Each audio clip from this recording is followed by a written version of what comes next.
Hey guys, how you doing? So today I want to show you, I'm home. As you can tell, I'm home. So if you ever saw somebody change the fitting, you want to see what my leg looks like, this is how we do it. How do you change the dressing on an amputated leg? This got amputated um, 14 days ago? No. Wednesday 14, so 20 days ago. 2 weeks ago. So first off, you have this sarcophagus, which you need to keep on. This, if you don't keep this on and you fall, because I fell once with this on.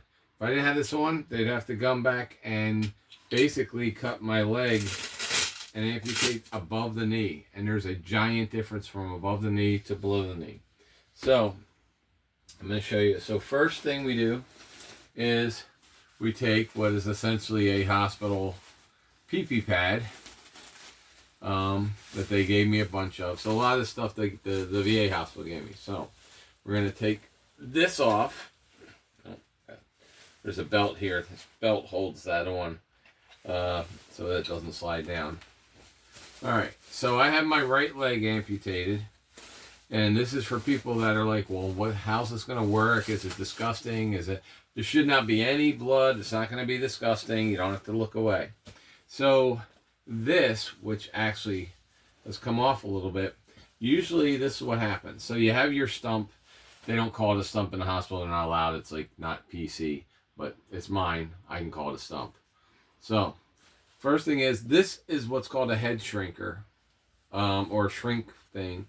It's basically a compression type of sleeve that goes over top of your leg. And so right now, for the next 2 months, it's going to kind of try and keep shrinking and shrinking this so that this will be the same size as above the leg, which it almost actually is.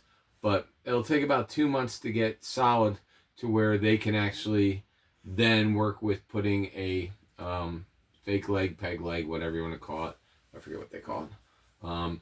Melissa's holding the camera, so if she wants to correct me in saying, she's more than welcome to do that. So I'm going to take the sleeve off, and it just rolls down.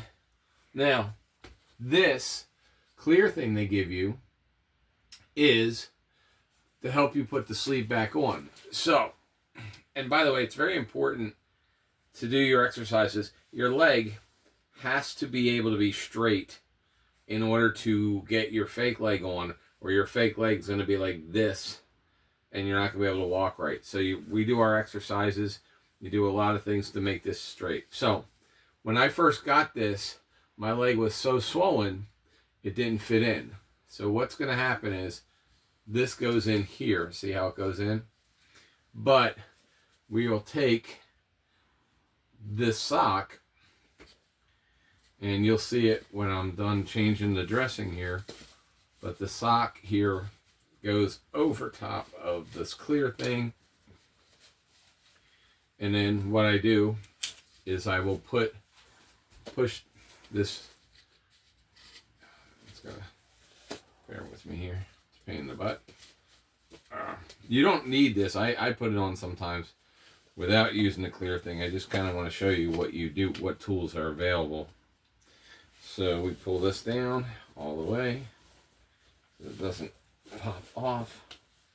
That can sit like that for now. It may pop off while we're sitting there. So first things, we have our 4-inch sponge.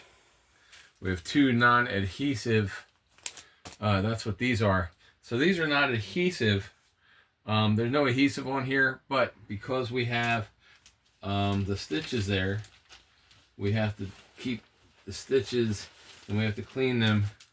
So we also need this red stuff there, and that is the red iodine. So first things first is we also need tape to tape the 2 pieces and our cleaner. So the cleaner is also a release agent. So like right here, we have the tape that's holding these on. And you're going to see a little bit. That's nothing. As long as you don't see like blood, like, something like, one of the horror movies, as long as we're not looking at Saw or one of those things where you see everything down, like Texas Chainsaw Massacre or something. And then we want to look at the leg. There is a mirror. I don't have it here. I'm going to ask Melissa. There's no pain here. Does it look pretty uniform? We're not seeing any black and blue. We're not seeing any bruising or anything. Nope. So it looks pretty good. The stitches, and as you can see on the leg, so what they do is they leave when they cut your leg, they actually leave the muscle here. They flip it over and they actually flip it again. So this is going to be like the really thick where you connect your leg to. They take these out after 4 weeks. It's only been a little over 2 weeks, but it's healing pretty well. So we're going to spray a little bit, and this is Skin Integrity Wound Cleaner. Take a 4-inch gauze, and we're just going to wipe that down. Now, if you can see here, there was a little bit of a split. That happened naturally on like day 5. Doctors have looked at it. I think there's a little split right there. Does that look like a little thing coming? Mm-mm. Okay, so we're good. We're just gonna clean this a little bit. Dab it, don't wipe it. Dab it, yeah. You don't want to wipe it. Then you want to let it air dry for like a minute or two. Not even a minute or two. You just want to air dry it. Okay, so we dabbed it. All right, next we're gonna take one of these. And this looks like it's blood, but it's not. When they first did this for me, I thought it was blood all over everything, but it's not. So you just take an iodine and you're going to swipe. I think it's iodine, that's what it's called. You're going to swipe the iodine pad on all your stitches and over this cut. I think it's over here too. So yeah, I can feel it. All right. So this doesn't hurt, by the way, for me. I have had no pain at all with this whole process, not even when they cut the leg off. That is not typical from what I've been told. But for me, I don't know, it's pretty typical of my life. I really don't feel pain much about anything. Unless Santa Claus doesn't come to my house, then I feel a lot of pain and I cry. But other than that, so now, while that's drying, we're going to take this tape, which is got like a little, you don't have to cut it because it's already got a serrated edge. I'm going to take one of these. So these are, they call it tape, but it's actually a non-adhesive pad. And we'll take 2 of them. I don't need 3 of them. And the reason we're putting the tape on these is so when we pull the sock up, the tape will be connected to the bottom of my, whatever this thing is. What is it? Stump. A stump. My stump. It's the bottom of the stump. And I put them long ways because they cover better. Now, just so you know, just because I'm putting them on right now, does not mean they may not come on stump and I might have to take them back. But it's really there to protect the all the stitching from getting pulled off. All right, so now we have that on there. Now, you can do it the hard way and just pull it on like a sock. Or we take this, right? So now we have this. See how it has a hole there? And we put this and we just slip this on. Goes all the way down to the bottom. And then this comes up over the knee. Like that. You want this up over the knee. And you want it tight there. Now this is adjustable, by the way. And then you take the second piece. And I'm feeling it. Now,